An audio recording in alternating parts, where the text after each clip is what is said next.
ওকে, good evening সবাইকে। আমি তোমাদের নিলয় স্যার। আজকে মেন্টাল ডিসঅর্ডার এসএলএসটি 2025 যে আপকামিং আমাদের এসএলএসটি এক্সাম রয়েছে, বায়োর তরফ থেকে আমি নিলয় মণ্ডল তোমাদের আজকে মেন্টাল ডিসঅর্ডারের কিছু মানে বিষয় নিয়ে আজকে একটু ডিসকাস করব। সব ফার্স্টে আমরা ডিএসএম নিয়ে একটু ডিসকাস করব, তারপর কিছু আমরা মেন্টাল ডিসঅর্ডার নিয়ে আজকে আলোচনা করব। যেহেতু আজকে ডেমো ক্লাস, আমরা স্পেসিফিক কিছু বিষয় নিয়ে আজকে আলোচনা করব। তো অ্যাট ফার্স্ট ডিএসএম এবং ডিএসএম এর হিস্ট্রি, বেসিক একটু হিস্ট্রিটা আমরা ডিসকাস করব। এবং এই ডিএসএম থেকে কিন্তু কোশ্চেন আসে। ডিএসএম যার ফুল ফর্ম হচ্ছে diagnostic and statistical manual of mental disorder. তো ডিএসএম পাবলিশ কে করে, এটা একটা গুরুত্বপূর্ণ point. Published by American psychiatric association বা এপিএ। এপিএ কিন্তু এই ডিএসএম পাবলিশ করে এবং এটা একটা ম্যানুয়াল, অর্থাৎ অনেকটা বইয়ের মতো ভাবতে পারো, যেখানে বিভিন্ন ডিসঅর্ডার সম্পর্কে ডিটেলসে লেখা থাকে, ইনফরমেশন থাকে। এবং এটা কেন থাকে, কেন মানে অ্যাকচুয়ালি এপিএ এটা কেন পাবলিশ করেছে, কেননা for the classification of mental disorder using a common language and standard criteria. অর্থাৎ মেন্টাল ডিসঅর্ডারকে ক্লাসিফাই করার জন্য এবং যেন এই যে ক্লাসিফিকেশনটা সেটা অল ওভার দ্য ওয়ার্ল্ড একটা কমন ল্যাঙ্গুয়েজ ব্যবহার করা যায় এবং একটা স্ট্যান্ডার্ড মেনটেন করা সম্ভব হয়। কেননা মেন্টাল ডিসঅর্ডার অ্যাকচুয়ালি যে সময়তে শুরু হচ্ছে আমাদের যে ক্লাসিফিকেশনটা, সেই সময় কিন্তু সেই রকম ভাবে মেন্টাল ডিসঅর্ডারকে খুব গুরুত্বই দেওয়া হতো না। অন্যান্য দেশ অনেক অনেক জায়গাতেই একমাত্র ফিজিক্যাল ডিসঅর্ডারকেই বেশি গুরুত্ব দেওয়া হতো। তো সেই জন্য মেন্টাল ডিসঅর্ডারের প্রতি একটা অ্যাটেনশন দেওয়ার জন্য এবং একটা স্ট্যান্ডার্ড বিষয়টাকে আনার জন্য কিন্তু এইরকম একটা ক্লাসিফিকেশন শুরু হয় এবং এই এপিএ এই ক্লাসিফিকেশন শুরু করে। এছাড়াও কিন্তু হুও একটা পাবলিশ করতো, ডব্লিউএইচও তারাও কিন্তু একটা ম্যানুয়াল পাবলিশ করে, বাট সেটা হচ্ছে এই ডিএসএমটা কিন্তু বেশি important. It is an internationally accepted manual on the diagnosis and treatment of mental disorder through it may be used in conjunction with other document. অর্থাৎ অন্যান্য ডকুমেন্টের সঙ্গে এটাকে ব্যবহার করা হয় আর কি। তো এবার কিছু হিস্ট্রি আমরা একটু আলোচনা করি। তো অ্যাকচুয়ালি ডিএসএম যেটা চালু হয় 1952 সালে, যার নাম ছিল ডিএসএম 1। ইনিশিয়ালি 1952 সালে কিন্তু ডিএসএম অর্থাৎ diagnostic and statistical manual of mental disorder শুরু হয়েছিল। এবং এই সম্পর্কে কিন্তু কিছু ছোট ছোট ইনফরমেশন আমাদের জানতে হবে, যেগুলো অ্যাকচুয়ালি ফ্যাকচুয়াল ইনফরমেশন এবং পরীক্ষায় এলে কিন্তু ডিএসএম অ্যাকচুয়ালি পাবলিশ করে এপিএ অর্থাৎ আমেরিকান সাইকিয়াট্রিক অ্যাসোসিয়েশন, এবং যার উদ্দেশ্য হচ্ছে একটা কমন ল্যাঙ্গুয়েজ স্ট্যান্ডার্ড মেনটেন করার জন্য অল ওভার ওয়ার্ল্ড। এটা মাথায় রাখতে হবে, যেটা কিন্তু সমগ্র বিশ্বেই অ্যাকসেপ্টেড, ইন্টারন্যাশনালি অ্যাকসেপ্টেড একটা ম্যানুয়াল, এবং যেটা মূলত মেন্টাল ডিসঅর্ডারকে ট্রিটমেন্টের জন্য এবং ডায়াগনোসিস করার জন্য, অর্থাৎ আইডেন্টিফাই করার জন্য এবং তার ট্রিটমেন্ট করার জন্য ব্যবহার করা হয়, এবং যেটা আদার্স ডকুমেন্টের সঙ্গে কিন্তু যুক্ত হয়ে ব্যবহার করা যায়। এবার যেটা বলছিলাম, আমরা কিছু হিস্ট্রি আমরা আলোচনা করব। যে ডিএসএম অ্যাকচুয়ালি স্টার্ট হয়, শুরু হয় ইনিশিয়ালি 1952 সালে। ডিএসএম 1 এর মাধ্যমে মধ্য দিয়ে অ্যাকচুয়ালি ডিএসএম চালু হয় এবং পরবর্তী ক্ষেত্রে অনেকগুলো এর ভেরিয়েশন মানে আপডেটেড ভার্সন আমরা দেখতে পাবো। এবং এই যে বিভিন্ন ছোট ছোট ইনফরমেশন গুলো, এগুলো কিন্তু ফ্যাকচুয়াল ইনফরমেশন এবং পরীক্ষায় আসার মতোই আর কি।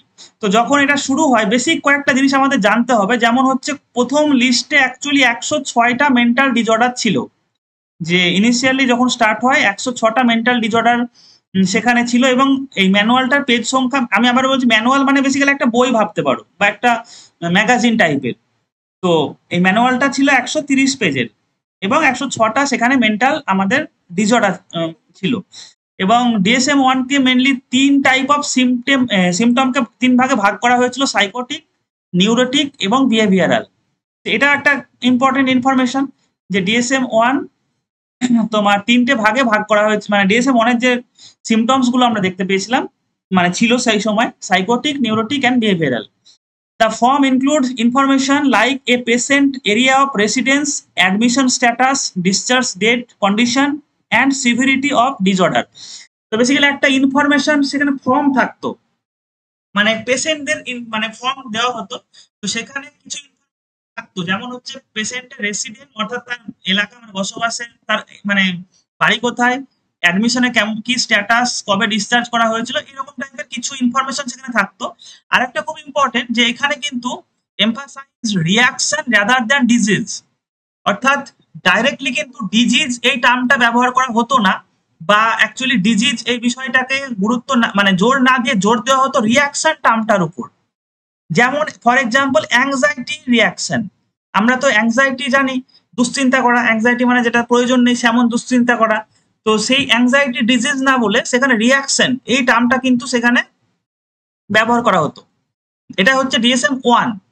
নেক্সট 1968 সালে ডিএসএম এর সেকেন্ড ভার্সন আমরা দেখতে পাই, মানে পাবলিশড হয়েছিল। এবং হ্যাঁ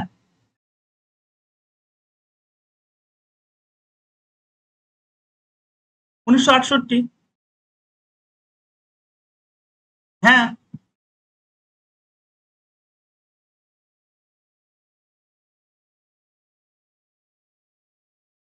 ঠিক আছে। তুমি না, তুমি যদি হয় গ্রুপে থাকলে শেয়ার করবে, চাপ নেই তোমার, তুমি যেখান থেকে পেয়েছো একটু স্ক্রিন মানে পাঠিয়ে দেবে ছবি তুলে, যাই হোক সে কোথাও এ হতেও পারে, তুমি দিতে পারো।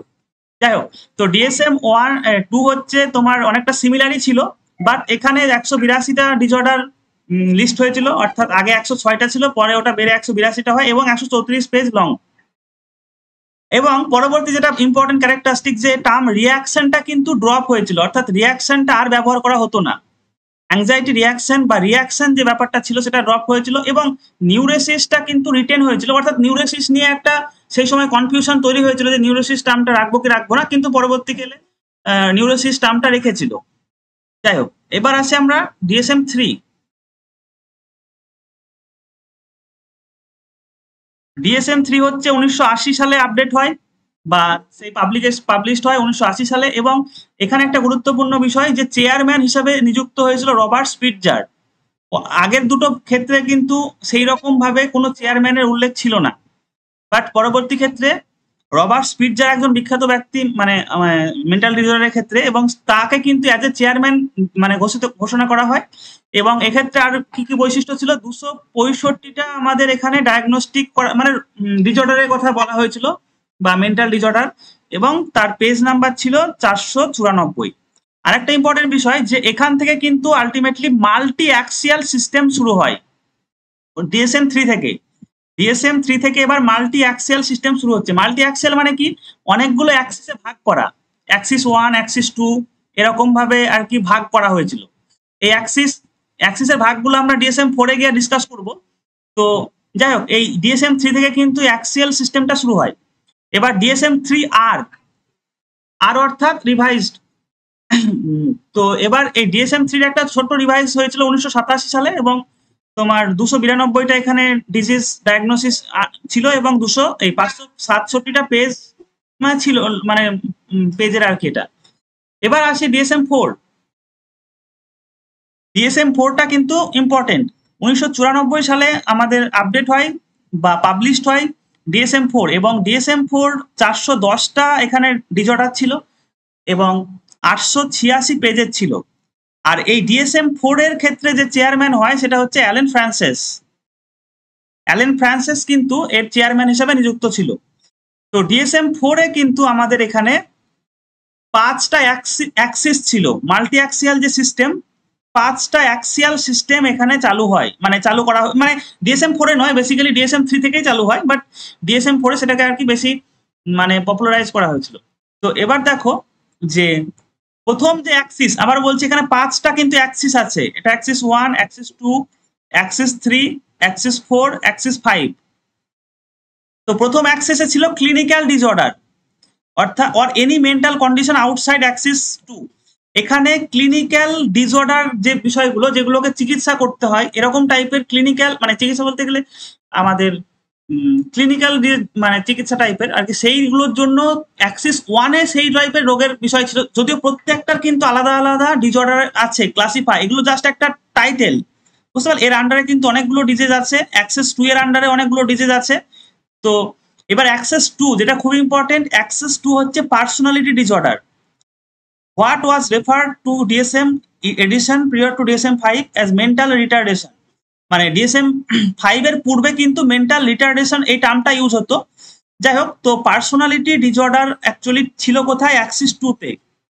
আর অ্যাক্সিস 3 সেটা হচ্ছে mental condition that could impact A persons disorder or treatment of A disorder. তো বেসিক্যালি এখানে মেন্টাল কন্ডিশন সম্পর্কে লেখা থাকতো, কোনো পার্টিকুলার ডিজিজ নয়, বাট মেন্টাল কন্ডিশন, কেমন মেন্টাল কন্ডিশন অ্যাকচুয়ালি ইম্প্যাক্ট ফেলে বা ট্রিটমেন্টের ক্ষেত্রে কিরকম ইম্প্যাক্ট ফেলবে, এইগুলো আর কি অ্যাক্সেস 3।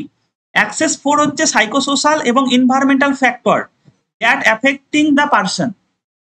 বেসিক্যালি এখানে কিছু এনভায়রনমেন্টাল এবং সোশ্যাল বা সাইকোসোশ্যাল টাইপের ফ্যাক্টর ছিল, যে ফ্যাক্টরগুলো আমাদের মানে মেন্টাল ডিসঅর্ডারের ক্ষেত্রে ইম্প্যাক্ট ফেলে।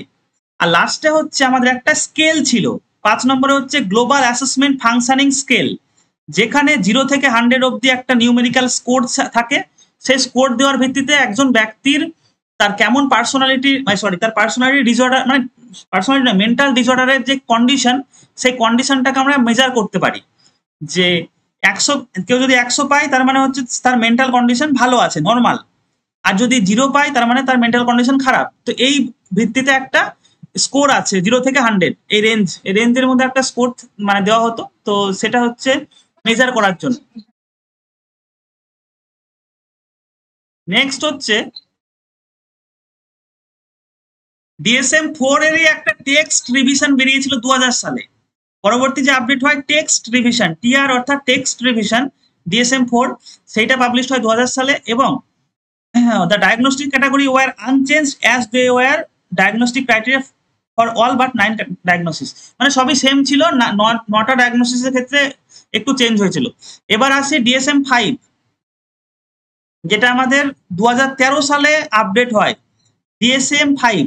এবং DSM-5 এ কিন্তু মাল্টি অ্যাক্সিয়াল সিস্টেমটাকে অ্যাবেন্ডন করে দিয়েছিল, মানে বাদ দিয়ে দিয়েছিল। DSM-5 এ কিন্তু এবার মাল্টি অ্যাক্সিয়াল সিস্টেমটাকে এবার বাদ দিয়ে দিয়েছে। আর একটা বিষয় বৈশিষ্ট্য, সেটা হচ্ছে কি combine related disorder into spectrum. এই স্পেকট্রাম টার্মটা কিন্তু তারা এবার থেকে ব্যবহার করে, মানে করা শুরু করে। স্পেকট্রাম মানে কি? স্পেকট্রাম মানে হচ্ছে রিলেটেড যে ডিসঅর্ডার, অর্থাৎ একই রকম কাছাকাছি যে ডিসঅর্ডার গুলো আছে সেগুলোকে কম্বাইন করা, অর্থাৎ একসঙ্গে অনেকগুলোকে কম্বাইন করে আমরা বলবো স্পেকট্রাম। যেমন অটিজম স্পেকট্রাম ডিসঅর্ডার। তো এখানে কি হতো, যে অটিজম রিলেটেড যে আদার্স ডিসঅর্ডার গুলো রয়েছে সেইগুলোকে কিন্তু একটা স্পেকট্রামের আন্ডারে আর কি বলা হবে। তো সেই জন্য হচ্ছে এই স্পেকট্রাম টার্মটা ব্যবহার করা হতো। এবার DSM-5 এর যে চেয়ারম্যান ছিল সে হচ্ছে ডেভিড কুপার, তো এই নামটাও মনে রাখবে। আর ভাইস চেয়ারম্যান করে দরকার নেই, ড্যারেল রেজার। এবার DSM-5 এ কিন্তু 3টে সেকশন ছিল, যেমন এখানে অ্যাক্সিস নেই বাট 3টে সেকশন রয়েছে। তো 3টে সেকশন কি কি দেখো, সেকশন 1 এ হচ্ছে বেসিক। সেকশন 1 যেটা, তার যে মানে টাইটেল সেটা হচ্ছে বেসিক। এখানে কি থাকে, this section covers how medical professional should use the book in their work. অর্থাৎ মেডিকেল প্রফেশনালরা কিভাবে এই যে ম্যানুয়ালটা বা এই বইটা ব্যবহার করবে সেই সম্পর্কে লেখা থাকতো, কভার করা থাকতো, মানে সেই ডিটেলস থাকতো। It also include guidance on using DSM-5 when mental health concern involve legal professional court case etc। অর্থাৎ কোর্ট কেস, মূলত কোর্ট, লিগ্যাল বলতে গেলেও সেই কোর্টকেই বোঝায়। তো সেই সমস্ত যখন কনসার্ন তৈরি হয়, মানে সমস্যা তৈরি হয়, তখন মানে অবশ্যই মেন্টাল হেলথ রিলেটেড, তখন কি হয়, তাকে গাইড করার জন্যও কিন্তু সেকশন 1 এ বিভিন্ন ইনফরমেশন থাকে। তো এটা হচ্ছে সেকশন 1। আবার বলছি বেসিক, এর নাম হচ্ছে বেসিক। এখানে অনেকগুলো ইনফরমেশন থাকে, গাইডেন্স থাকে, কিভাবে বই ব্যবহার করব, কিভাবে লিগ্যাল প্রসেস দেওয়ার ব্যাপার আছে। সেকশন 2 হচ্ছে ডায়াগনস্টিক ক্রাইটেরিয়া অ্যান্ড কোড। তো this section is the largest in the book, অর্থাৎ এটাই কিন্তু মেন এবং সবচেয়ে বড়। Each chapter covers a type of condition, অর্থাৎ একটা condition with the specific condition defined and explained within, মানে বইয়ে এটা ডিটেলসে আছে। এখানে কিন্তু বেসিক্যালি বিভিন্ন ক্রাইটেরিয়া বা তোমার কন্ডিশন গুলো, রোগ টোগ গুলো থাকবে। আর লাস্টে হচ্ছে emerging measures and model. Section 3 হচ্ছে emerging measures and model. This section contains information about specific assessment tool which provides use as a guideline for diagnosis some condition. It is also has information about how cultural difference may affect a diagnosis and a chapter about condition that may eventually go with a later edition DSM but need further study before। যাই হোক, তো এখানে section 3 তে হচ্ছে বিভিন্ন রকম measure এবং model, emerging যে মডেল, কিভাবে আমরা ডায়াগনোসিস করতে পারি, বা তোমার বিভিন্ন কালচারাল ডিফারেন্স, মানে একটা ডিজিজের তো কালচারাল ডিফারেন্স ইম্প্যাক্ট ফেলে, আমাদের দেশের কালচার অন্য দেশের কালচার অন্য। তো সেই সমস্ত ব্যাপারে সেকশন 3 ছিল। এবং সব শেষ লাস্ট যে রিভিশনটা হয়েছে সেটা হচ্ছে DSM-5 TR অর্থাৎ টেক্সট রিভিশন 2022। এইটা হচ্ছে আমাদের একদম লেটেস্ট, যেটাতে তেমন কোনো ইনফরমেশন আলাদা স্পেসিফিক নেই, মোটামুটি DSM-5 এর মতোই আছে, একটু আধটু চেঞ্জ আছে, তো সেই জন্য ওটা ইম্পর্টেন্ট নয়। তো বেসিক্যালি DSM-4 এবং DSM-5 এই দুটো কিন্তু খুবই ইম্পর্টেন্ট। DSM-4 এবং 5 এর ডিটেলস কিন্তু মানে পরীক্ষায় আসার মতো। এবার আমরা ডিফারেন্ট টাইপ অফ ম্যালাডজাস্টমেন্ট বিহেভিয়ার আলোচনা করব, খুবই মানে সংক্ষেপে আলোচনা করব, এবং এছাড়াও কিন্তু অনেক রকম ডিসঅর্ডার রয়েছে, এখানে স্পেসিফিক কয়েকটা ডিসঅর্ডার নিয়ে আমরা ডিসকাস করব। তো প্রথমেই যে মানে আমরা বিষয়টা আলোচনা করবো সেটা হচ্ছে অ্যাডোলেসেন্স। কৈশোরকালে যে সমস্ত ডিসঅর্ডার গুলো বা ম্যালাডজাস্টমেন্ট বিহেভিয়ার গুলো মানে কিশোরদের বা কিশোরীদের মধ্যে হয়ে থাকে, সেই সমস্ত ডিসঅর্ডার গুলো নিয়ে আমরা আজকে ডিসকাস করব। সব প্রথমে আসছি narcissistic personality disorder. Narcissistic personality disorder বা NPD is a mental health condition that affect how you view yourself and relate to other। অর্থাৎ আমি নিজেকে কেমন ভাবে দেখি এবং কেমন ভাবে অন্যের সঙ্গে কম্পেয়ার করি, এটাই হচ্ছে মেন বিষয়। নার্সিস্টিক পার্সোনালিটি ডিসঅর্ডারে আমি নিজেকে কিভাবে দেখছি, এবং শুধু কিভাবে নয়, ব্যাপারটা হচ্ছে কি যে হ্যাভিং NPD অর্থাৎ নার্সিস্টিক পার্সোনালিটি ডিসঅর্ডার যদি কারো থাকে, তার মানে কিন্তু সেটা কি হবে, excessive need to impress other or feel important. অর্থাৎ আমি অন্যকে ইমপ্রেস করার যে একটা চাহিদা, বা নিজেকে ইম্পর্টেন্ট ভাবা, যে আমি আমি সবচেয়ে ভালো, বা নিজেকে ভালোবাসা আর কি। বেসিক্যালি বলতে গেলে বোঝায় কি যে যাদের নার্সিস্টিক পার্সোনালিটি ডিসঅর্ডার রয়েছে তারা হচ্ছে কি নিজেকে প্রচন্ড পরিমাণে ভালোবাসে, নিজেকে সবচেয়ে বেশি গুরুত্ব দেয়। তো that need can be strong enough to drive harmful behaviour negatively affecting you and those around you. অর্থাৎ এই যে একটা মনে করা যে আমি সবচেয়ে ভালো, আমি সব থেকে বেশি ইমপ্রেস করব অন্য কাউকে, তো এই যে চিন্তাধারা বা এই চাহিদা, সেটা কিন্তু অন্যদেরকে ইম্প্যাক্টও করে, নেগেটিভলি কিন্তু অ্যাফেক্টও করে আমার আশেপাশে যারা আছে। তো এই জন্য এটা কিন্তু অবশ্যই একটা খারাপ বিষয়, মানে, এবং এই জন্য মেন্টাল ডিসঅর্ডার। এবার দেখো কিছু সিমটম আছে, আমরা একদম বেসিক সিমটম মানে বেসিক বিষয় আলোচনা করব। গ্র্যান্ডিওস সেন্স অফ সেলফ ইম্পর্টেন্স, যেটা বললাম যে এখানে যেটা বিষয় যে নিজেকে সব থেকে বেশি গুরুত্ব দেওয়া, এটাই হচ্ছে সব থেকে এখানে মানে বেশি যে বৈশিষ্ট্য, মেইন ক্যারেক্টারিস্টিক্স হচ্ছে কি সেলফ ইম্পর্টেন্স, যে নিজের থেকে কিন্তু অন্য কাউকে আর ভাবে না, নিজের কথাটা ছাড়া অন্য কাউকে ভাবে না, এবং নিজে সব থেকে বেশি গুরুত্ব দেয় নিজেকেই।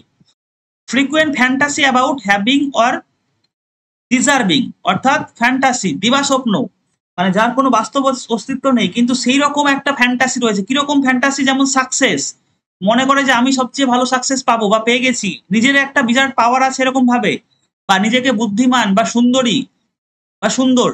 তো এই যে ব্যাপারটা, এটা হচ্ছে কি ফ্যান্টাসির মতো অনেকটা, যার বাস্তব অস্তিত্ব নেই কিন্তু মনে করে। নেক্সট হচ্ছে বিলিভ ইন সুপিরিয়রিটি, এটাও খুবই গুরুত্বপূর্ণ বৈশিষ্ট্য, যে স্পেশাল মনে করা, যে আমরা হচ্ছে ইউনিক বা আমি হচ্ছি স্পেশাল, এবং অন্যদেরকে স্পেশাল না ভাবা, ছোট ভাবা আর কি। নেক্সট হচ্ছে নিড ফর অ্যাডমিরেশন, অর্থাৎ এত বেশি পরিমাণে সেলফ এস্টিম রয়েছে, বা তোমার অনেক সময় শুধু সেলফ এস্টিম নয়, তোমার সেলফ ডাউট বা সেলফ ক্রিটিসিজমও কিন্তু অনেক বেশি গুরুত্ব, মানে তাদের মধ্যে দেখা যায় আর কি, ডাউট হয়, এবং সেই জন্য সবসময় একটা মনে করে আশেপাশের লোক আমাকে প্রশংসা করুক, মানে সবসময় একটা প্রশংসার চাহিদা এই নার্সিস্টিক পার্সোনালিটি ডিসঅর্ডারের মধ্যে দেখা যায়। এন্টাইটেলমেন্টও প্রায় একই, যে ফেভারেবল ট্রিটমেন্ট এক্সপেক্ট করে, যে মনে করে যে আমাকেই সবচেয়ে বেশি গুরুত্ব দেখ সবাই এরকম। এবং লাস্ট হচ্ছে উইলিংনেস টু এক্সপ্লয়েট আদার, অর্থাৎ অন্যদেরকে কিন্তু মানে তোমার ক্ষতি করতেও দ্বিধা করে না। এবার দেখো যে নর্মালি আমরা কিভাবে এটাকে ট্রিটমেন্ট করতে পারি, নার্সিস্টিক পার্সোনালিটি ডিসঅর্ডারের ক্ষেত্রে কিরকম ভাবে আমরা ট্রিটমেন্ট করব। তো treating NPD usually involve some form of mental health therapy, অর্থাৎ মেন্টাল হেলথ থেরাপি আমাদের দরকার, অর্থাৎ সাইকোথেরাপি। আজকে কিন্তু আমরা সাইকোথেরাপিও একটু আলোচনা করব, লাস্টে কয়েকটা সাইকোথেরাপির পয়েন্ট নিয়েও ডিসকাস করবো। Some of the important psychotherapy types are dialectical behavioural therapy, cognitive behavioural therapy, metacognitive therapy, group therapy, couples or family therapy. তো এই সমস্ত থেরাপি অ্যাকচুয়ালি ক্ষেত্রে আমাদের NPD বা নার্সিস্টিক পার্সোনালিটি ডিসঅর্ডারের ক্ষেত্রে ব্যবহার করা হয়।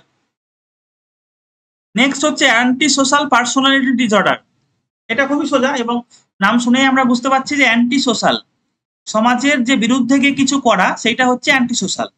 কিন্তু এটা একটু আলাদা, ব্যাপারটা হচ্ছে কি যে এখানে কিন্তু একদম অসামাজিক এরকম কনসেপ্টটা নয়, কেননা হচ্ছে এটা তো যেহেতু অ্যাডোলেসেন্সদের অর্থাৎ প্রাপ্তবয়স্ক নয়, এই সমস্ত রোগগুলো অ্যাকচুয়ালি অ্যাডোলেসেন্স পিরিয়ডে যখন মানে থাকে শিশুরা মানে মানুষ, তখন এই প্রবলেমটা দেখা যায়। তো antisocial personality disorder is a mental health condition that cause harmful behaviour without remorse. অর্থাৎ মানে প্রয়োজনীয় ছাড়াও কিন্তু এরকম হার্মফুল বিহেভিয়ার ঘটতে পারে। A person might show disrespect toward other and can be manipulative and may be manipulative, অর্থাৎ অন্যদের প্রতি ডিসরেসপেক্ট দেখায়, অ্যাগ্রেসিভ বিহেভিয়ার দেখায় আর কি, সমাজের অন্যদের প্রতি, অন্য বয়স্ক ব্যক্তির প্রতি, কোনো প্রতিষ্ঠানে এই যে অ্যাগ্রেসিভ বিহেভিয়ার দেখানো। Treatment option also available but manage to unhealthy thought, মানে ট্রিটমেন্ট অবশ্যই রয়েছে। কিছু সিমটমস আমরা আলোচনা করব। ফিজিক্যাল অ্যাগ্রেশন অর্থাৎ আক্রমণাত্মক মনোভাব, hostility and violence toward other, অন্যদের প্রতি হিংসাত্মক মানে আক্রমণাত্মক চিন্তাধারা, reckless or impulsive behaviour, breaking the law, নিয়ম কানুন ভাঙা, সোশ্যাল যে রুল সোশ্যাল নর্ম আছে সেটাকে অবিশ্বাস মানে তার প্রতি কোনো আস্থা নেই, সেগুলোকে ভাঙা মানে সেগুলোকে না মেনে চলা, ফিলিং অ্যাংরি, যখন তখন রেগে যাওয়া, মোর পাওয়ারফুল বেটার দ্যান আদার। তো এইরকম টাইপের কিছু সিমটম আমরা দেখতে পাই, এবং যেগুলো সমাজের অ্যাকচুয়ালি মানে অনেকটা ক্ষতি করে। অন্যদেরকে যখন বা অন্য ব্যক্তিকে যখন ক্ষতি করে তখন কিন্তু এটা নর্মাল নয়, তখন অ্যাকচুয়ালি মেন্টাল ডিসঅর্ডারের আন্ডারে পড়বে। দেখো নেক্সট যে আমাদের ডিসঅর্ডার সেটা হচ্ছে অবসেসিভ কম্পালসিভ ডিসঅর্ডার। এটা হয়তো তোমরা অনেকেই ফিল করেছো বা মানে এই রোগটা হয়তো অনেকের মধ্যেই তোমরা দেখতে পাও। আমার নিজেরও এক্সপিরিয়েন্স আছে, আমি একজন যাই হোক দেখেছি। তো অবসেসিভ কম্পালসিভ ডিসঅর্ডার হচ্ছে কি, এখানে দুটো বিষয় আমরা লক্ষ্য করব, একটা হচ্ছে অবসেসিভ বা অবসেশন, আর হচ্ছে কম্পালসিভ বা কম্পালশন। তো অবসেসিভ কম্পালসিভ ডিসঅর্ডার বা OCD is a condition in which you have frequent unwanted thought and sensation that cause you to perform repetitive behavior. তো বেসিক্যালি এখানে দুটো বিষয় আছে। যে প্রথমটা হচ্ছে কি, যে আনওয়ান্টেড থট মানে যেগুলো আমরা চাইবো না সেই রকম কিছু চিন্তা চলে আসবে আমার মাথায়, সেটাকে বলা হচ্ছে অবসেশন। আবার বলছি অবসেশন মানে কি, এমন চিন্তাধারা বা এমন কিছু বিষয় নিয়ে চিন্তা করা যেগুলো আমি চাইলেও বন্ধ করতে পারি না। আর নেক্সট হচ্ছে কম্পালশন মানে হচ্ছে রিপিটেটিভ অ্যাকশন বা রিপিটেটিভ বিহেভিয়ার, অর্থাৎ একই কাজ বারবার করা, এটা হচ্ছে কম্পালশন। তো the repetitive behaviour can significantly interfere with social interaction and performing daily task. আমাদের সামাজিক জীবনে কিন্তু বা ইন্টারাকশন করার সময় কিন্তু এটা ভীষণভাবে ইম্প্যাক্ট ফেলে। OCD is usually lifelong condition but symptom can come and go over time, অর্থাৎ কখনো কখনো এসে আবার চলে যেতে পারে, বাট এটা কিন্তু একটা লাইফ লং ডিজিজ বা লাইফ লং কন্ডিশন, কেননা এটা সেই অর্থে কিন্তু মানে হবে না, নিরাময় হয় না। এবার দেখো দুটো বিষয় আছে আমরা বললাম, একটা হচ্ছে অবসেশন, একটা হচ্ছে কম্পালশন। তো অবসেশনের কি কি ক্যারেক্টারিস্টিক্স আমরা দেখবো, যে in OCD obsession are unwanted intrusive thought or mental image that cause intense anxiety, অর্থাৎ এমন চিন্তা বা এমন মানে মানসিক যে চিন্তাধারা চলে আসে যেগুলো কিন্তু আমাদের মধ্যে একটা অ্যাংজাইটি ক্রিয়েট করে দেয়। অ্যাংজাইটি মানে দুশ্চিন্তা। তো সেই সমস্ত চিন্তাগুলো কিন্তু একটা বিরাট তোমার অ্যাংজাইটি ক্রিয়েট করে, এবং people with OCD can not control this thought, খুব ইম্পর্টেন্ট, যে তারা কিন্তু এই চিন্তাটাকে কন্ট্রোল করতে পারে না, অর্থাৎ তারা কিন্তু মানে কন্ট্রোল করতে পারে না। Most people with OCD realize that these thoughts are illogical or irrational, অর্থাৎ যাদের মধ্যে OCD রয়েছে তারা কিন্তু বুঝতে পারে, এরকম নয় যে তারা জানে না বা বোঝে না, তারা কিন্তু বুঝতে পারে যে এই চিন্তাগুলো ইললজিক্যাল বা অযৌক্তিক, বাট তাও কিন্তু তারা কন্ট্রোল করতে পারে না, খুব ইম্পর্টেন্ট। ফর এক্সাম্পল দেখো যে the fear of coming into contact with perceived contaminated substance such as germs and dirt, অর্থাৎ অনেক সময় আমরা ভয় পাই যে আমরা আমরা যেন ধুলো না স্পর্শ করি, নোংরা যেন না হয়ে যায়। মানে অনেকে দেখবে যে একটা জিনিস খুব বেশি করে পরিষ্কার করে, মানে তোমার বাড়ি ঘর থেকে শুরু করে বাসনপত্র থেকে শুরু করে একদম বারবার পরিষ্কার করছে, করছে। তো এই যে ব্যাপারটা, এটা হচ্ছে অবসেশন। অবসেশনের কারণে করছে আর কি, মানে সবসময় মনে একটা, দেখো অবসেশনের কথার অর্থ কি, অবসেশন করার অর্থ হচ্ছে যে আমার মনে অবাঞ্ছিত চিন্তা চলে আসছে এবং যেটাকে আমি কন্ট্রোল করতে পারছি না, এটা হচ্ছে বেসিক্যালি অবসেশন। আর কম্পালশন কথার অর্থ হচ্ছে রিপিটেটিভ অ্যাকশন। কম্পালশন মানে একই কাজ বারবার করা, একই কাজ বারবার করা। তো compulsion action that you have feel that you have to do is or get rid of this obsession. তো কম্পালশনটা মূলত কেন করা হয়? অবসেশন থেকে মুক্তি পাওয়ার জন্য। অবসেশনের থেকে মুক্তি পাওয়ার জন্য কম্পালশন করা হয়। ফর এক্সাম্পল, আমি একটা এক্সাম্পল দিচ্ছি যে একজন ব্যক্তি হয়তো রাত্রে ঘুমানোর সময় হঠাৎ তার মাথায় চিন্তা চলে এলো যে অ্যাকচুয়ালি আমি বাড়ির তালাটা দিয়েছি কিনা, মানে মেন গেটটা লাগিয়েছি কিনা। হ্যাঁ, এটা হচ্ছে তার মধ্যে একটা অবাঞ্ছিত চিন্তা চলে এলো। তো এই যে অবাঞ্ছিত একটা চিন্তা, এইটা হচ্ছে অবসেশন।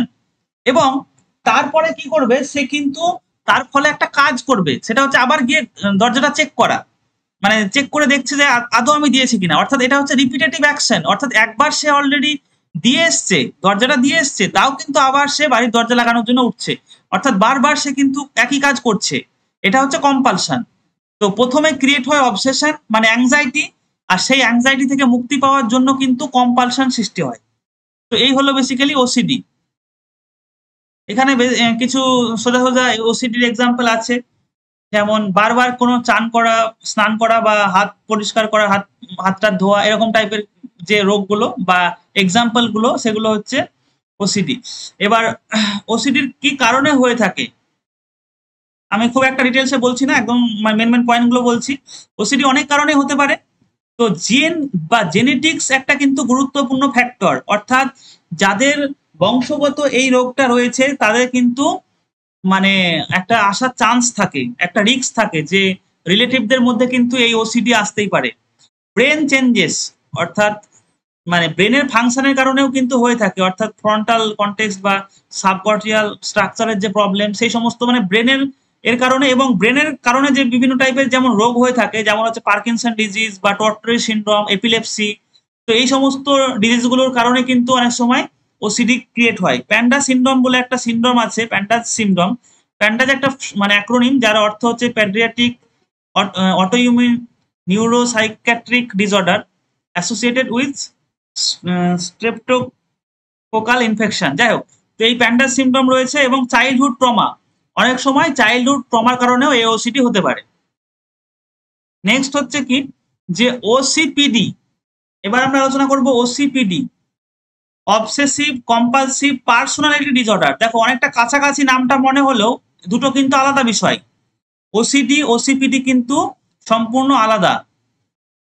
তো এখানে হচ্ছে কি obsessive compulsive personality disorder is a mental health condition that cause an extensive preoccupation with perfection, organisation and control. অর্থাৎ এখানে কিন্তু এক্সেসিভ কোনো বিষয়, পারফেকশন, এই যে ব্যাপারটা, এই সমস্যাটা কিন্তু এখানে আমরা দেখবো। একে একে ডিসকাস করি যে কি কি আমাদের এখানে মানে কন্ডিশন রয়েছে। তো this behaviour and thought pattern interfere with completing task and maintaining relationship, কাজ কমপ্লিট করা আর কি। তো people with OCPD have rigid believe, অর্থাৎ একটা দৃঢ় বিশ্বাস রয়েছে, and specific way of doing different task, মানে এক একটা কাজের জন্য একটা স্পেসিফিক উপায়ে সেই কাজটা করতে হবে, এই রকম একটা দৃঢ় বিশ্বাস তাদের আছে। অর্থাৎ এইভাবেই কাজটা করতে হবে, এই কাজটা আমাকে এইভাবেই করতে হবে। They don't allow for any flexibility, খুব ইম্পর্টেন্ট, এরা কিন্তু ফ্লেক্সিবল নয়, ফ্লেক্সিবিলিটি থাকে না এরা। And are unable to compromise with others, অন্যদের সঙ্গে কোনো কম্প্রোমাইজ করতে পারে না, সমঝোতা করতে পারে না। People with OCPD often don't realise their behaviour and way of thinking are problematic. খুব ইম্পর্টেন্ট যে যাদের ওসিপিডি রয়েছে তারা কিন্তু কখনো মনেই করে না যে আমাদের ওসিপিডি আছে বা আমাদের এই রোগটা আছে, এইরকম টাইপের কিন্তু তারা কখনো মনেই করে না। বোঝা গেল?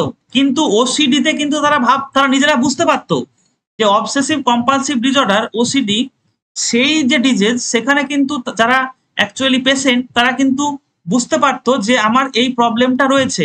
কিন্তু ওসিপিডির ক্ষেত্রে এটা হবে না, ওসিপিডির ক্ষেত্রে কিন্তু তারা রিয়েলাইজই করতে পারে না। তো মেন মেন সিমটমস কি রয়েছে? The main sign of OCPD is pervasive preoccupation with order perfectionism, অর্থাৎ কোনো কাজ খুব ভালোভাবে করতে হবে, খুবই পারফেকশন, মানে একদম মানে কোনো রকম হেলাফেলা করলে চলবে না, একদম পারফেক্টলি করতে হবে। পারফেকশনিজম তার সঙ্গে control and specific way of doing thing. This behaviour make it difficult to complete task and cause issue with relationship. অর্থাৎ এই যে একটা কাজ, এই কাজটাকে খুব ভালোভাবে করতে হবে, একদম পারফেকশনের সঙ্গে করতে হবে, এই চক্করে পড়ে কাজটাই কমপ্লিট করতে পারে না, কাজটাও কমপ্লিট করতে পারে না, এবং এই কাজ কমপ্লিট না করার কারণে একটা রিলেশনশিপ ইস্যু, অর্থাৎ ধর যে কাজটা তাকে করতে দিল, যেমন অফিসের বস হতে পারে বা বাড়ির লোক হতে পারে, তো তার সঙ্গে অ্যাকচুয়ালি প্রবলেম ক্রিয়েট হয়। তো এছাড়াও কিছু সিমটমস দেখবো, যেমন আরেকটা বিষয় যে ওসিপিডি কিন্তু ইউজুয়ালি আর্লি অ্যাডাল্টহুডে চালু হয়, মানে এই যে ডিজিজটা, এটা কিন্তু প্রারম্ভিক যে অ্যাডাল্টহুড, আর্লি অ্যাডাল্টহুড তখন দেখা যায়। Be preoccupied with and instinct details, rules, list, order and organisation. অর্থাৎ যে কোনো বিষয় কি মনে করে, যে কোনো বিষয় একদম ডিটেলসে করতে হবে, একদম নিয়ম মানতে হবে, একদম অর্ডার ফলো করতে হবে, অর্গানাইজড ভাবে করতে হবে, এই যে ব্যাপারটা, এটাই হচ্ছে ওসিপিডি। এবং have perfectionism that interface with completing task. অর্থাৎ কোনো কাজকে একদম পারফেকশনের সঙ্গে করতে হবে।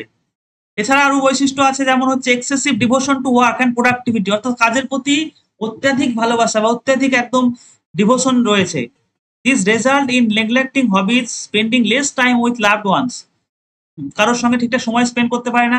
হ্যাভ এক্সেসিভ ডাউট, ইনডিসিশনসিভনেস, মানে এরার মধ্যে কিন্তু প্রচুর পরিমাণে ডাউট থাকে, ডিসিশন নিতে পারে না, ডিসিশন মেকিং অ্যাবিলিটি সেটা কিন্তু অবশ্যই কম দেখা যায়।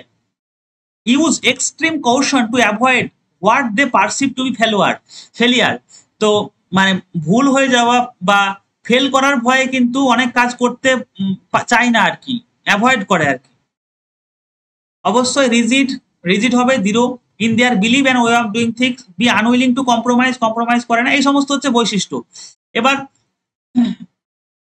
ওসিডি এবং ওসিপিডির মধ্যে কি পার্থক্য আছে সেইটা নিয়ে একটু আলোচনা করবো ছোট্ট করে।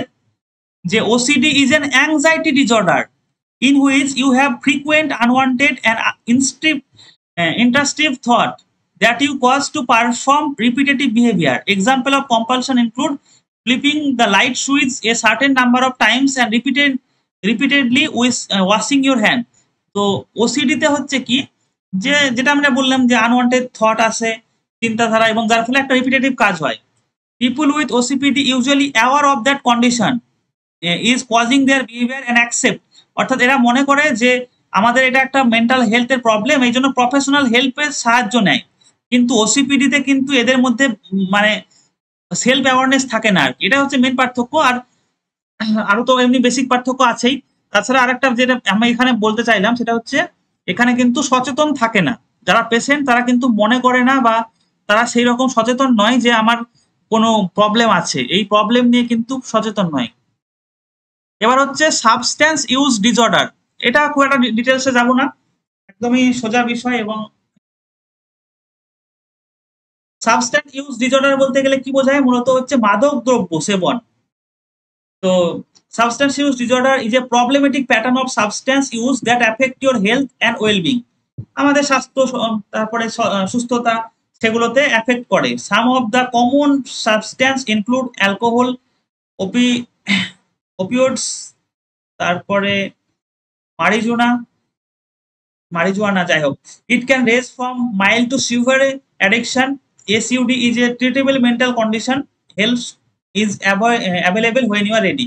অর্থাৎ এটা কিন্তু আমরা এই করতে হবে। বেসিক্যালি হচ্ছে বিভিন্ন অ্যালকোহল বা মানে সিগারেট, স্মোকিং, এই সমস্ত যে প্রবলেমগুলো এই সময়টা তো এটা নর্মালি একটা দেখা যায়, যেহেতু আমরা তোমার অ্যাডোলেসেন্সদের মেন্টাল ডিসঅর্ডার নিয়ে আলোচনা করছি, তো এই অ্যাডোলেসেন্স পিরিয়ডটা কিন্তু এই মানে সাবস্ট্যান্স ইউজের একটা গুরুত্বপূর্ণ সময়। মানে মানুষ কিন্তু এই সময়তেই মানে বেশিরভাগ অ্যাডিকশনটা শুরু হয়, অ্যালকোহল বলো বা স্মোকিং এর যে অ্যাডিকশন।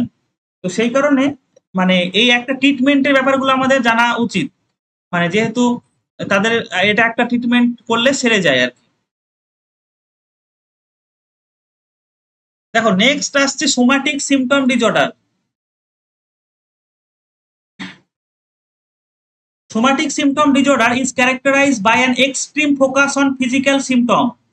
অর্থাৎ এখানে আমাদের শারীরিক গঠন বা শারীরিক লক্ষণ নিয়ে খুবই একদম এক্সট্রিম ফোকাস দেখা যায় আর কি।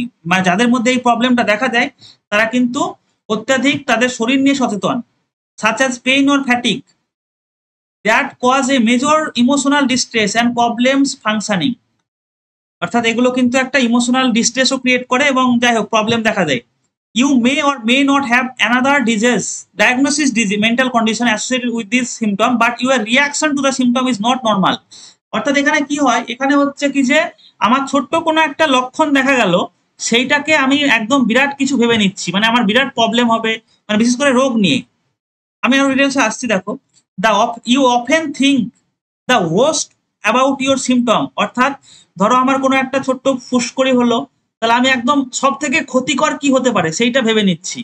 হয়তো একটু কেটে গেল, তখন আমি সঙ্গে সঙ্গে ভাবছি কি যে সেপটিক হয়ে মানে হয়ে যেতে পারে, সেপটিক হয়ে যেতে পারে, বা কোনো রকম একটা বিরাট কিছু হাতে ইনফেকশন হয়ে যেতে পারে, এই রকম সবচেয়ে খারাপ দিকটা ভেবে নিচ্ছি। অথচ কিন্তু সেটা হবেই না, নর্মালি একটু কেটেছে হয়তো ভালো হয়ে যাবে। এবং সেই জন্য কিন্তু সবসময় একটা মেডিকেল কেয়ারের অ্যাটেনশন বা চাই সবসময় যে একটা medical attention. Continuing search for an explanation even when other serious condition have been excluded. অর্থাৎ সিরিয়াস কন্ডিশন না থাকলেও কিন্তু সবসময় একটা ভয় ভয় থাকে, একটা সবসময় সার্চ করতে থাকে যে কি কারণে এটা হচ্ছে, এক্সপ্লেনেশন খোঁজে। Health concern May become such a central focus of your life. অর্থাৎ আমার মানে যার অ্যাকচুয়ালি এই প্রবলেমটা আছে, সোম্যাটিক সিমটম ডিজর্ডার, তাদের কিন্তু মানে জীবনের প্রধান লক্ষ্য হয়ে দাঁড়ায় যে হেলথ ফোকাস, মানে হেলথ নিয়ে কনসার্ন। এটাই হচ্ছে মেন ক্যারেক্টারিস্টিক্স, যে স্বাস্থ্য নিয়ে তারা সবসময় সচেতন। এটাই হয়ে যায় একদম মানে মেন যে প্রবলেমটা, এবং যার কারণে কিন্তু মানে আমাদের ফাংশন করতে প্রবলেম হয়, এবং কখনো কখনো কিন্তু আলটিমেটলি ডিসেবিলিটি ক্রিয়েট হয়ে যায়। তো symptoms of somatic symptom disorder may be specific sensations such as a pain or shortness of breath, and more generous symptoms such as fatigue, weakness. তো ব্যাপারটা হচ্ছে কি যে এখানে যে প্রবলেমটা হয়, ধরো একটা ছোট্ট সেন্সেশন হচ্ছে, কিরকম কোনো এক জায়গায় ব্যথা হচ্ছে, কোনো এক জায়গায় ব্যথা হচ্ছে, বা আমার শ্বাসকষ্ট হচ্ছে, হালকা হয়তো শ্বাসকষ্ট হচ্ছে, কিন্তু আমি কি ভাববো, আমি কিন্তু একদম বিরাট কোনো একটা সমস্যা হয়ে গেছে আমার, বা এই রোগটা ক্রিয়েট হয়ে গেছে, এইরকম একটা ভাবনা চিন্তা শুরু হয়ে যায়। তো এইটাই হচ্ছে মেন ক্যারেক্টারিস্টিক্স। তো কি হয়, কনস্ট্যান্ট ওরি about potential illness. Potential illness মানে কি, যে আমার রোগটা হয়নি কিন্তু আমি ভাবছি যে আমার হয়তো এই রোগটা হবে, এবং এই কারণে কিন্তু আমি একদম সব সময় চিন্তিত, সব সময় একদম ভাবছি যে কেন হচ্ছে, কি কারণে, কিভাবে ভালো হবে, বুঝা গেল? তো viewing normal physical sensation as a sign of severe physical illness. অর্থাৎ একটা নর্মাল ফিজিক্যাল সেন্সেশনকেও কিন্তু আমরা একটা জটিল বিষয় হিসেবে ভাবছি। তো fearing that symptoms are serious even when there is no evidence, যখন কোনো এরকম রোগ নেই তাও কিন্তু একটা সিরিয়াস মনে করছে। Thinking that physical sensation are threatening or harmful. এই হচ্ছে বিশেষ বিশেষ আমাদের সিমটম। এবার আমরা আলোচনা করব সাইকোথেরাপি নিয়ে। সাইকোথেরাপি অর্থাৎ এতক্ষণ যে বিষয়গুলো আমরা আলোচনা করলাম, মানে বিভিন্ন যে রোগগুলো নিয়ে বা ডিজিজগুলো নিয়ে, তো সেই ডিজিজগুলো যে তোমার প্রতিকার বা সেগুলো থেকে মুক্তি পাওয়ার জন্য কিন্তু বিভিন্ন থেরাপি আমাদের দরকার হয়। তো সেই রকমই সাইকোথেরাপি কিন্তু খুবই ইম্পর্টেন্ট। সাইকোথেরাপি ছাড়া অনেক থেরাপি রয়েছে, তো সাইকোথেরাপির দ্বারা কিন্তু আমরা এই সমস্ত ডিজিজ থেকে মানে প্রতিকারের জন্য বা ট্রিটমেন্টের জন্য কিন্তু আমরা সাইকোথেরাপি ব্যবহার করব। তো সেই সমস্ত কিছু সাইকোথেরাপি আমরা একটু ডিটেলসে আলোচনা করছি, এবং এখান থেকেও কিন্তু প্রিভিয়াস ইয়ারে কোশ্চেন এসেছিল। 2016 সালের এসএলএসটি-তে কিন্তু এই সাইকোথেরাপি থেকেই একটা কোশ্চেন এসেছিল, একটা না দুটো এসেছিল মনে হয় সম্ভবত। তো psychotherapy is an approach for treating mental health issue.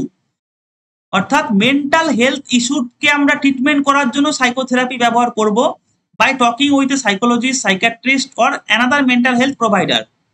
তো সাইকোলজিস্ট বা সাইকোথেরাপিস্টের সঙ্গে কথাবার্তার মাধ্যমে আমরা এই সাইকোথেরাপি সমাধান করি, এবং সেই কারণে কখনো কখনো একে টক থেরাপিও বলা হয়, বা সাইকোসোশ্যাল থেরাপি অথবা সিম্পলি থেরাপিও বলা হয়। তো psychotherapy is the use of psychological method particularly when based on regular personal interaction to help a person change behaviour, increase happiness and overcome problem. তো সাইকোথেরাপি সহজ কথা, সাইকোথেরাপি হচ্ছে যে একজন ব্যক্তিকে আমরা হেল্প করার জন্য, তার হ্যাপিনেস বাড়ানোর জন্য, তার প্রবলেম সলভ করার জন্য আমরা সাইকোলজিক্যাল মেথডের হেল্প নেব। তো সাইকোথেরাপির কিন্তু অনেকগুলো টেকনিক আছে। তো তার মধ্যে প্রথম টেকনিক হচ্ছে সাইকোডাইনামিক থেরাপি। সাইকোডাইনামিক অ্যাকচুয়ালি ফ্রয়েডের থিওরি থেকে মানে তার উৎপত্তি। ফ্রয়েডের মানে সাইকো অ্যানালাইসিস, ফ্রয়েডের যে সাইকো অ্যানালাইসিস থিওরি আছে আমরা সকলেই জানি। তো সেই ফ্রয়েডের সাইকো অ্যানালাইসিস থিওরি থেকে কিন্তু ভিত্তি করে সাইকোডাইনামিক থেরাপিটা তৈরি হয়েছে। তো এর মেন ফোকাস কি? সাইকোডাইনামিক থেরাপির ফোকাস হচ্ছে আনকনসাস প্রসেস। এটা কিন্তু একটা আনকনসাসলি হয়ে থাকে, এবং আর্লি চাইল্ডহুড এক্সপিরিয়েন্সকে আমরা গুরুত্ব দেব, এবং ডিফেন্স মেকানিজমকে কিন্তু মানে একটা তোমার কমানোর চেষ্টা করা হয়। ডিফেন্স মেকানিজমটাকে অ্যাকচুয়ালি যেন না করে, বা মানুষ ডিফেন্স মেকানিজমটা অ্যাকচুয়ালি প্রবলেমেটিক বা নেগেটিভ বিষয়, তো সেটা যেন না হয়। তো সেই কারণে আমরা এই যে জায়গাগুলোকে ফোকাস করবো সাইকোডাইনামিকের ক্ষেত্রে। টেকনিক আছে এখানে, আমরা মূলত তিনটে টেকনিক ব্যবহার করি। একটা হচ্ছে free association technique, dream analysis technique এবং ট্রান্সফারেন্স ইন্টারপ্রিটেশন। এই তিনটে আমরা ডিটেলস আলোচনা করব। এবং এর লক্ষ্য কি? এর লক্ষ্য, মেন যে লক্ষ্য সেটা হচ্ছে increase insight into unresolved conflict. অর্থাৎ আমাদের প্রত্যেকের মনে সাইকোলজিক্যাল যে প্রবলেম বা মেন্টাল ডিসঅর্ডার, সেটার কিন্তু একটা মেন কারণ হচ্ছে কি? কনফ্লিক্ট বা দ্বন্দ্ব বা অ্যাংজাইটি। তো এই আনরিজলভ যে কনফ্লিক্ট আছে সেইটাকে অ্যাকচুয়ালি আরো ডিটেলসে জানা, এবং কি কারণে তারা আমাকে অ্যাফেক্ট করছে সেইগুলোকে বোঝা, সেটাই কিন্তু এই সাইকোডাইনামিক থেরাপির মেন লক্ষ্য। তো আমরা তিনটে নিয়ে বললাম, একটা হচ্ছে ফ্রি অ্যাসোসিয়েশন, ড্রিম অ্যানালাইসিস, আর একটা হচ্ছে ট্রান্সফারেন্স। তো প্রথমে আসে ফ্রি অ্যাসোসিয়েশন। ফ্রি অ্যাসোসিয়েশনটা হচ্ছে ফ্রয়েডের একটা টেকনিক। তো ফ্রি অ্যাসোসিয়েশন বলতে গেলে কি বোঝায় দেখো।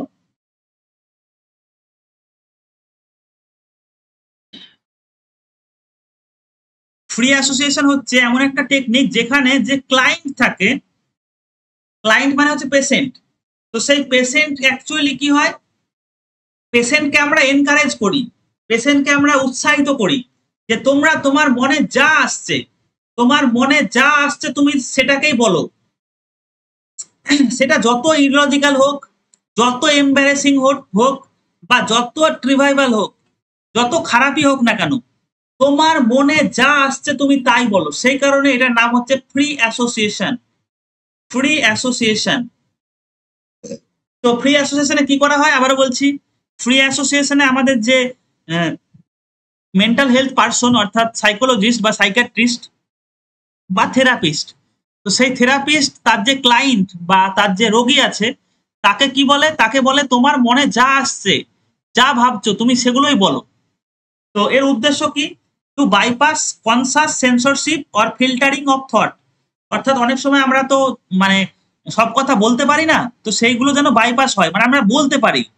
Two uncover unconscious material, hidden memory, feelings or conflict. তো আমাদের যে মানে লুকানো বা আমাদের মনের মধ্যে যেগুলো জমে রয়েছে, সেই মানে আনকনসাস বিষয়গুলো, যেমন হচ্ছে মেমোরি, ফিলিংস, এগুলো যেন বেরিয়ে আসে। তো এটা কিভাবে কাজ করে? The therapist May prompt, just start talking, say anything that comes to mind. অর্থাৎ তোমার যা মনে আসছে তুমি তাই বলো, এটাই বলবে। The client stream of thought is analysed of the pattern, themes and underlying conflict. তো তারপর তার যে চিন্তাধারা বা তাদের যে মনে যেটা বলছে পেশেন্টটা, সেইটাকে কিন্তু আমরা অ্যানালাইজ করব, তার প্যাটার্নটাকে বোঝার চেষ্টা করব। Example, a client might begin with a random story about their commute, which leads to memory of present and then reveals suppressed anger or guilt. অর্থাৎ একটা কমন র্যান্ডম স্টোরি শুরু করার পর আস্তে আস্তে একটা রাগ বা একটা অনুশোচনা, এই সমস্ত বিষয়ে আলটিমেটলি গিয়ে পৌঁছয়, মানে একটা গল্প বলতে বলতেই হবে। নেক্সট হচ্ছে আমাদের ড্রিম অ্যানালাইসিস। ড্রিম অ্যানালাইসিসটা নর্মাল এবং সোজা। ড্রিম অ্যানালাইসিস হচ্ছে কি, যে আমার স্বপ্নতে আমি যা দেখছি, স্বপ্নের যে কন্টেন্ট, স্বপ্নের যে উপাদান, সেইগুলোকে আমরা কিন্তু আনকভার করার চেষ্টা করব, সেগুলোকে আমরা প্রকাশ করার চেষ্টা করব, এবং তার দ্বারা আমরা কি করব? আনকনসাস যে আমাদের ডিজায়ার, ইচ্ছা, ভয় বা কনফ্লিক্ট, দ্বন্দ্ব, এই সমস্তগুলো রয়েছে সেগুলোকে বোঝার চেষ্টা করব। ফ্রয়েডের মতে, এটা কিন্তু খুব ইম্পর্টেন্ট, ফ্রয়েডের মতে হচ্ছে ড্রিম স্বপ্নগুলো কিন্তু রয়্যাল রোড টু আনকনসাস, মানে আমাদের যে আনকনসাস মাইন্ডের যে কন্টেন্ট, সেই কন্টেন্ট গুলোর পৌঁছানোর একটা সবচেয়ে গুরুত্বপূর্ণ বা সবচেয়ে ভালো রাস্তা হচ্ছে স্বপ্ন। তো স্বপ্নের আবার দুটো লেভেল আছে, একটা হচ্ছে ম্যানিফেস্ট, একটা লেটেন্ট। ম্যানিফেস্ট মানে যেটা আমরা সরাসরি দেখতে পাই বা সরাসরি যেটা স্মরণে রাখছি, স্বপ্নটাকে তো স্মরণ করতে হয়। আর লেটেন্টটা হচ্ছে তার সিম্বলিক মিনিং বা তার হিডেন মিনিং। তো এটা টেকনিকটা সিম্পল, যে ক্লায়েন্টকে অ্যাকচুয়ালি তার স্বপ্নগুলো বলবে, তারপর সেগুলোর একটা সিম্বলিক মিনিং সেখানে মানে খোঁজা হবে।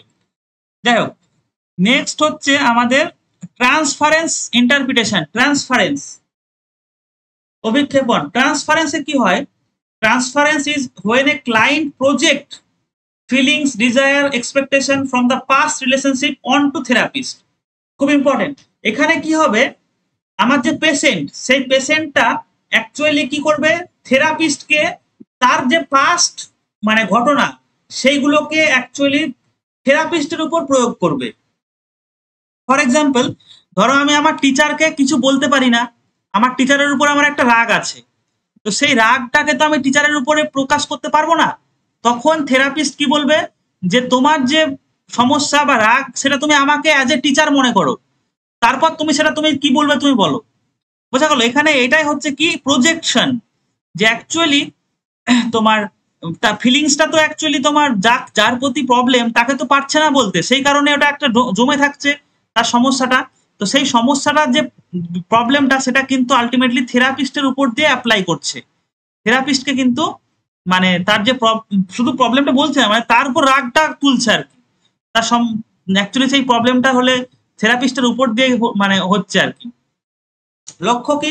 লক্ষ্য তো সোজা, যে আনকনসাস রিলেশনশিপ প্যাটার্নটাকে কনসাসে আনা, মানে সচেতন ভাবে নিয়ে আসা। To work through unresolved emotional conflict in safe therapeutic context. অর্থাৎ আমাদের যে আনরিজলভ কিছু ইমোশনাল কনফ্লিক্ট ছিল, ইমোশনাল কনফ্লিক্ট মানে বুঝতে পারছো তো, ধরো শিক্ষকের উপর আমার রাগ আছে, এটা তো ইমোশনাল কনফ্লিক্ট। তো সেইটাকে একটা সেফ কনটেক্সটে প্রকাশ করা, মানে থেরাপিস্টের উপর যখন আমি প্রকাশ করছি, তখন সেটা তো একটা সেফ বা থেরাপিউটিক কনটেক্সট। তো হাউ ইট ওয়ার্কস, কিভাবে কাজ করে? The therapist observe how the client relate to them, কিভাবে তাদের সঙ্গে রিলেট করছে। Therapist may say, do you think you are reacting to me the way you use to react your father. অর্থাৎ ধরো বাবার উপর রাগ আছে, তো বলতে চাইছে যে তোমার বাবার উপর যেমন তুমি রিয়াক্ট করো, সেই রকমই আমার প্রতি রিয়াক্ট করো, এইটাই আর কি। যাই হোক, তো এই হচ্ছে বিষয়। এবার এইগুলো গেল কিন্তু সাইকোডাইনামিক বা ফ্রয়েডের থিওরির উপর ভিত্তি করে গেল। এছাড়াও আরো কিছু থেরাপি আমাদের রয়েছে, যেমন cognitive behavioural therapy. Cognitive behavioural therapy develop করেছে অ্যারন বেক, এবং এর ফোকাস কি? Identifying changing distorted thinking and behavioural pattern. এই সমস্ত যে চিন্তাধারা বা আমাদের আচরণের, এগুলোকে আইডেন্টিফাই করা এবং সেটাকে চেঞ্জ করা। টেকনিক আছে cognitive restructuring, behavioural experiment, thought record, এবং লক্ষ্য হচ্ছে replace negative thought with realistic ones. অর্থাৎ নেগেটিভ চিন্তাধারাকে বাস্তবসম্মত চিন্তাধারা দ্বারা মানে পরিবর্তন করা। Encourage adaptive behaviour. নেক্সট হচ্ছে হিউম্যানিস্টিক থেরাপি, ডেভেলপ করেছে কে? কার্ল রজার্স, বা গেস্টাল থেরাপিও বলতে পারি, মানে গেস্টালটাও কিন্তু এর সঙ্গে হিউম্যানিস্টিক। ফোকাস হচ্ছে self actualization, empathy, unconditional positive regards, এগুলো হচ্ছে মেন ফোকাস। টেকনিক কি? টেকনিক হচ্ছে রিফ্লেকটিভ লিসনিং, অর্থাৎ আমাকে ভালো করে শুনতে হবে। ওপেন ডায়লগ, মানে ডায়লগ হচ্ছে কথাবার্তা বলা, কমিউনিকেট করা। হেয়ার অ্যান্ড নাও ফোকাস, অর্থাৎ এখনই আমাকে করতে হবে। Promote personal growth, authenticity, self understanding, এই সমস্তগুলো বাড়াতে হবে। নেক্সট হচ্ছে বিহেভিয়ারাল থেরাপি। বিহেভিয়ারাল থেরাপি হচ্ছে বিএফ স্কিনার বা প্যাভলভ, আর এর মেন ফোকাস হচ্ছে অবজারভেবল বিহেভিয়ারকে আমরা ডেভেলপ করব, বা অবজারভেবল বিহেভিয়ারকে অ্যানালাইসিস করে সেটাকে আমরা পরিবর্তন করার চেষ্টা করব। Environmental regard. নেক্সট টেকনিক হচ্ছে systematic decentralize sensitization, exposure therapy বা এনফোর্সমেন্ট। তারপর হচ্ছে কি দেখো, ডায়ালেকটিক্যাল বিহেভিয়ারাল থেরাপি, খুব important. Dialectical behavioural therapy develop করেছে মার্শাল লিহেন ডেভেলপ করেছে, এবং মেনলি এই ডায়ালেকটিক্যাল থেরাপি কেন ব্যবহার করা হয়? Border line personality disorder. Border line personality disorder আমরা পরবর্তী ক্ষেত্রে আলোচনা করব। তো বর্ডার লাইন পার্সোনালিটি ডিসঅর্ডার ক্ষেত্রে কিন্তু ব্যবহার করা হয়। Combine CBT with mindful and acceptance. Main focus হচ্ছে emotional regulation, stress tolerance, interpersonal effectiveness. তো ইমোশনাল প্রবলেম হলে ইমোশনাল যে রেগুলেট করা সেটাকে কন্ট্রোল করা, বা ইন্টারপার্সোনাল যে সমস্যা সেইগুলোকে মূলত মানে সমাধান করার জন্য এটা কিন্তু আমাদের ব্যবহার করা হয়। তারপর হচ্ছে কি যে ইন্টারপার্সোনাল থেরাপি। ইন্টারপার্সোনাল থেরাপির মেন ফোকাস হচ্ছে improving interpersonal relationship and communication. খুব সোজা, মেনলি ডিপ্রেশন বা অ্যাংজাইটির ক্ষেত্রে ব্যবহার করা হয়। এবং লাস্ট হচ্ছে কি তোমার ফ্যামিলি বা কাপল থেরাপি। ফোকাস হচ্ছে interaction and dynamics within family relationship system. Goal improve communication, resolve conflict and foster understanding. অর্থাৎ বিভিন্ন কনফ্লিক্ট দূর করা, কমিউনিকেশন বাড়ানো, আন্ডারস্ট্যান্ডিং করা। এই হচ্ছে আমার ফ্যামিলি অ্যান্ড কাপল গোল। তো এবার আমরা কিছু কোশ্চেন নিয়ে আলোচনা করব।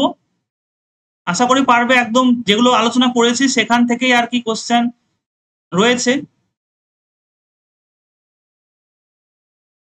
তো সব প্রথম কোশ্চেন হচ্ছে ডায়ালেকটিক্যাল পার্সোনালিটি ডিসঅর্ডার। হ্যাঁ, ডায়ালেকটিক্যাল পার্সোনালিটি ডিসঅর্ডার হচ্ছে বর্ডার লাইন পার্সোনালিটি ডিসঅর্ডারের ক্ষেত্রে আমরা ব্যবহার করি ডায়ালেকটিক্যাল বিহেভিয়ারাল থেরাপি।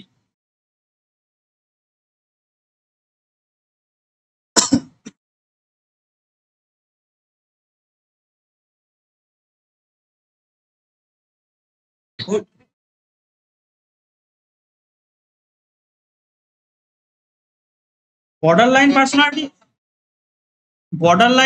ডিসঅর্ডার বলতে গেলে মূলত হচ্ছে কি যে নিজেকে একটা ওয়ার্থলেসনেস ভাবা, মানে হচ্ছে কি বলতো যে আমার কোনো মূল্য নেই। বুঝতে পারলে তো, মানে আমি নিজেকে কোনো মূল্যহীন ভাবা। এবং তার সঙ্গে সঙ্গে আরো অনেক এর সঙ্গে যুক্ত বিষয় আছে, যেমন হচ্ছে যেহেতু মূল্যহীন ভাবি এই জন্য আমার রিলেশনশিপ গুলো ঠিকঠাক হয় না, মানে সমাজে আমার রিলেশনশিপ বজায় রাখতে পারি না, বা তোমার ইমোশনাল, তোমার ব্যাপারটা হচ্ছে ইমোশনাল কন্ট্রোল করতে পারা যায় না। তো এই হচ্ছে মানে মেন যে ক্যারেক্টারিস্টিক, সেটা হচ্ছে কি যে নিজেকে গুরুত্বহীন ভাবা। যাই হোক, তো এখানে হচ্ছে কি যে কমন টেকনিক কি আছে সাইকোডাইনামিকের, বলো সোজা। অ্যাসোসিয়েশন, ট্রান্সফারেন্স, যেটা আমরা 3 নম্বর বললাম, ট্রান্সফারেন্সটা অ্যাকচুয়ালি কি?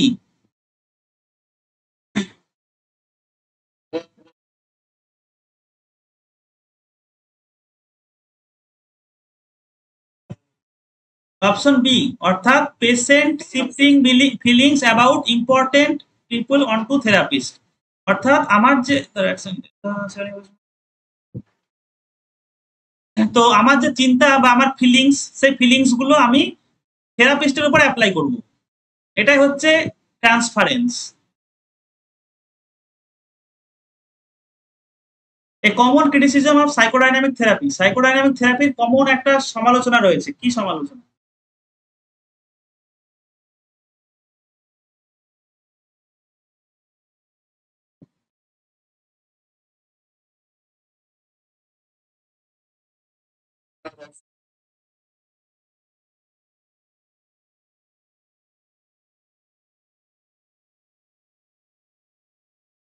Option C, difficult to test empirically.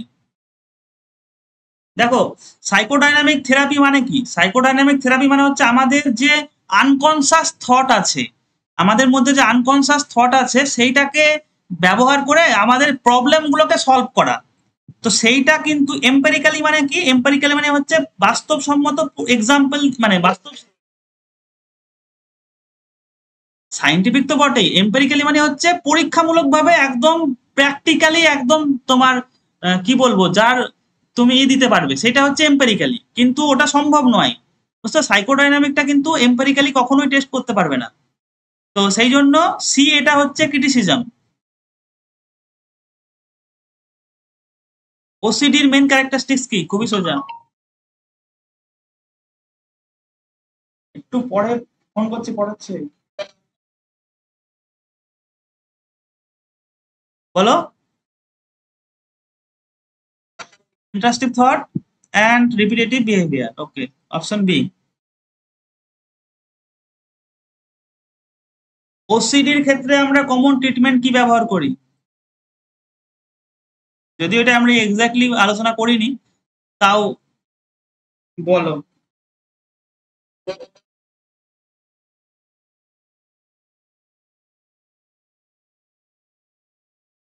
Hmm, CBT B হবে, cognitive behavioural therapy, specially exposure and responsive prevention. Primary difference আমি অনেকবার আলোচনা করেছি। ওসিডি ওসিপিডির প্রাইমারি ডিফারেন্স কি?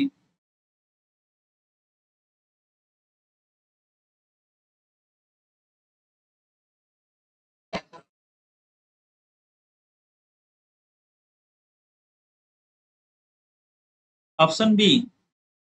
তো অপশন বি কেন হচ্ছে? কেননা নর্মালি হচ্ছে কি হয়, ওসিপিডি এরা কিন্তু নিজেকে অ্যাপ্রোপ্রিয়েট ভাবেই দেখে, কিন্তু বেসিক্যালি তাদের প্রবলেম আছে, হ্যাঁ, বাট তারা বুঝতে পারে না।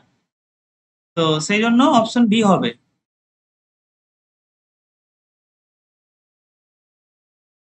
বলো অ্যাক্সেস টু এ কি থাকে? এই সরি আমি বলে, personality disorder. Axis B, axis two হবে, হ্যাঁ, পার্সোনালিটি ডিসঅর্ডার।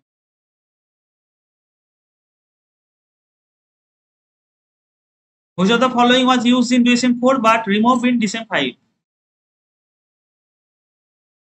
DSM-5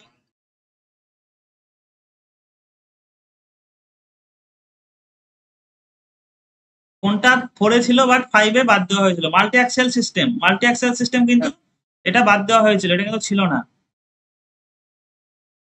যাই হোক, আর নেই কোশ্চেন। Thank you.